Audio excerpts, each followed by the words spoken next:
Tomorrow sees the long-awaited reveal of the WWE 13 roster, which will be streamed live on IGN.com as well as WWE.com, with the start times shown here. IGN will be hosting a special pre-show which will feature IGN's Richard George and THQ's Cory and Brian Williams to recap all of the news and announcements that have been made so far and show some gameplay footage of the SummerSlam matchups. As for the roster reveal itself, it will be hosted by Jim Ross and Jerry Lawler, with CM Punk and Lillian Garcia also present to comment on the reveals. Prior to tomorrow's reveal, Cory had been speaking to WWE.com in an interview which you'll find a link to in the description, where he noted that the Attitude Era story mode is now 40% longer than last year, with other new additions seeing special guest referee matches return, new championship titles, game modes, options and more than 100 pieces of unlockable content, as well as moves on top of the announce table, photos and more than 20 exclusive Attitude Era video packages to be seen as you play through story mode.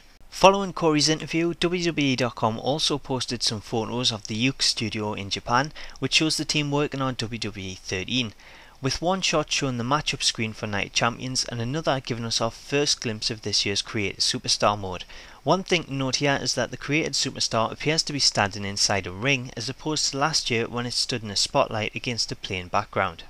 Now, although we'll find out the roster tomorrow, one name we won't see on the roster is Lillian Garcia, who wouldn't usually be on the roster anyway, but she was speculated to be in the game as one of the ring announcers following our return to WWE earlier this year. But Lillian confirmed on Twitter that she won't be in the game as she returned too late with the work already done.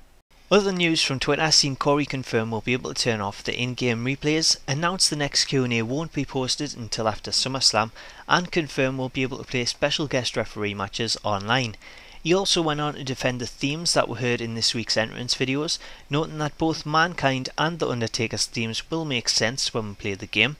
He also mentioned Attitude Era Undertaker's neck tattoo that was shown in the video was down to an old texture layer being left on by accident, and that this will be fixed in the final version of the game. Jim Ross also mentioned that he was in LA prior to SummerSlam to sit down with CM Punk and Stone Cold to discuss WWE 13's Attitude Mode. However, it's unclear if this footage will air prior to the roster reveal or if it will be posted later on the WWE Games channel. Jim Ross did note it should be memorable, so maybe we'll see something between Punk and Austin, as there's still a lot of speculation that we'll see the pair go head to head at WrestleMania. So that's all the news we have for now, but there should be plenty of info coming tomorrow with the roster reveal. So to end this video, going back to Cory's WWE.com interview, which new game modes do you think Cory was talking about? Let me know what you think below.